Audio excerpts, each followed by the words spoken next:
Good.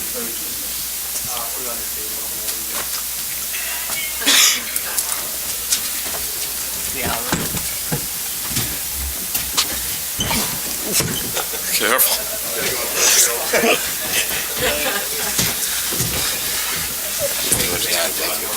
Yes. Very special.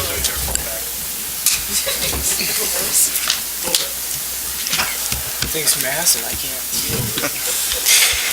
Well, from the Broadmoor Trophy champion Ferris State Bulldogs, we have head coach Bob Daniels, Brandon Anselmini, Gerald Mayhew, and the MVP of the Final Five, Darren Smith. We'll open up with comments from Coach Daniels and turn it over for questions. Coach? Thank you, Matt. I'd like to start by congratulating the WCHA office again for really running a great tournament and providing a championship environment. And I thought the crowd was great. Obviously, it was in our favor, so that's terrific. But I think, the effort that was put in through the WCHA and Ferris State in terms of providing this type of atmosphere and the experience for the student athletes is great. So I wanted to start with that.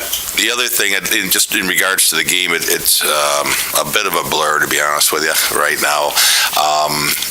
But if you'd have told me before the game that we would have held Minnesota State to 15 shots on goal, I'd have been extremely surprised. And hats off to our players for playing great defensive hockey as well as the penalty kill. And a bit of an oddity that each team took a 5-minute major, which we rarely see in that type of a game, as well as the fact that it was odd that all the goals were either scored on the power play or a penalty shot. And I think it shows that how close those, us and Minnesota State really are. There's really splitting hairs, and in between any of the four teams that were down here, but you're really splitting hairs between the teams, and a lot of times it comes down to a bounce or a break that goes your way.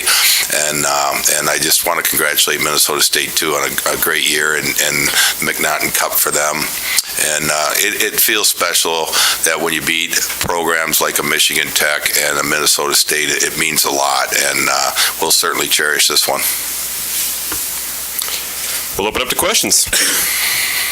Bob, you guys go through the regular season co-champions. It's the program's first ever conference tournament championship. Can you just talk about this kind of being one of those program moments? Yeah, I can, and we did discuss that prior. I don't know if it was prior to our series with Northern, but early on we talked about this is one of the goals of the team every year, obviously, and we've never done it. And we have won 3 regular season titles, but we had never won a conference championship. And it feels great.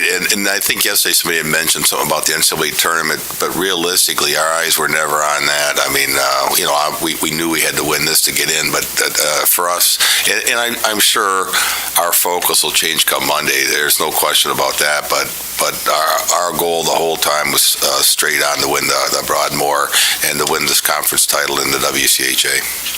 There was never, I don't think we ever once talked about the NCAA tournament or that we got to do this to get in. It was straightforward for that trophy. Bob, can you talk a little bit about making a decision on who was going to take the penalty shot? And after that, Gerald, maybe you can talk a little bit about it. Well, Gerald's our leading scorer, goal scorer, and obviously he was on the ice. And there was a couple of different, options, obviously with Kyle Schemp and Jared Van Wormer, but it just seemed like it was Jerry's time. So I thought we'd go with Gerald at that point. But realistically, he's our best goal scorer, best finisher, and he's also a pretty cool customer. I was hoping he didn't pick me at first, but no, I just had a move. I thought I try, and I've been trying it in practice, and it's been working on Smitty here. But other than that, I just made a move and just tried to shoot top corner, and it went in. So I was pretty happy with that. Where does that rank on goals that you scored in your career? Probably number 2. I think in 2014 here, when we played here, the overtime goal in semifinals was probably my favorite. You've scored 8 playoff goals in just 13 playoff games, coming up in big moments all season, even last weekend to clinch the series against Northern. What is it about playoff hockey that elevates your game even to a higher level? I have to say the team, my line mates, and Smitty's been great in net. But my line mates tonight worked their butts off to give me the puck, and I made a couple passes to Jared Van Wormer, and he was kind of getting discouraged a little bit when he couldn't score. And I just kept telling him, just keep working, we're going to win this game. And sure enough, we did. Gerald, were you serious that you had a move that you were playing, you had a penalty shot? Yeah, I really don't want to give it away here, but yeah, I don't know. But yeah, I had a move. I tried a couple things in practice, and that was the one that usually worked for me. So pretty much the only one that works for me. So I tried it, and luckily it went in. Hey Darren, you have out last night, you give up 1 goal tonight. Can you just talk about this weekend and then also the play of the guys in front of you tonight, holding Minnesota State to a season-long shot? I mean, the guys played great all weekend. You go back to Friday's game against Michigan Tech. Most of their shots came from the outside, and aside from a couple, they didn't have that many scoring chances. And when the guys are doing that, it makes my life a lot easier in the net. And then again tonight, in the third period, I think they only had like 2 shots or something like that. And I mean, 2-1 lead, third period, championship game. It's a lot of pressure, and when you only get 2 shots, it's a lot nicer than having to work. Coaches compared you to C.J. Mott. What does that mean to you? It means a lot. I trained with him a bit in the summer when I first got here in August, and he's a tremendous goalie. Look at what he's doing in the East Coast right now. He was a great 4 years here. Just all-around great goalie. Bob, can you talk about the third period, and yet, like you said, only a few shots from Minnesota State. What did you guys do so well defensively to limit their opportunities? Well, I think, there would have probably been a big push at the end.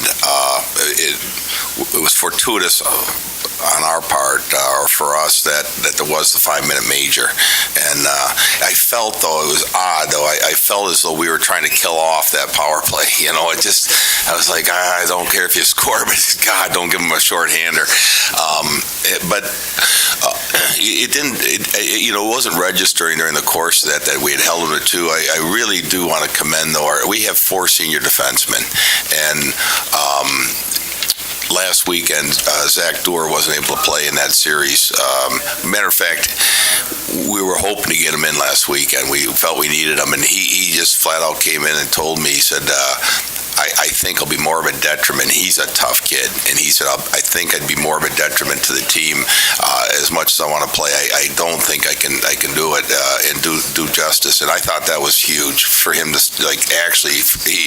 We've had him for 4 years. He's never once come in and said, "Hey, don't play me." And he's a tough kid. So, he had a great weekend. But just to have that kind of leadership and 4 senior defensemen, and they logged a lot of minutes. It's certainly not a coaching strategy. It was more, we had some veteran defensemen that have seen a lot of big hockey games and have won a lot of big games, and they were cool customers out there. Brandon and Gerald, at the start of the season, you guys didn't really know who was going to be your starting goalie on a given night. Darren has really taken over the reins here lately. What does it mean to you guys to know that he's back there and that he's going to be steady for you every night? Well, being a defenseman, Smitty's a part of us, right? And I think overall, if you can count on him and he can count on us, it's a perfect match for us. Yeah, to what he said, it's a battle as goalies. It's hard. I don't know personally, but I can tell it's pretty hard to, especially if you're a backup and you're a starter. You don't want to let a bad goal in. Charles is a great goalie, but Smitty has came in and obviously done a great job. He's the MVP of the tournament, so kudos to him.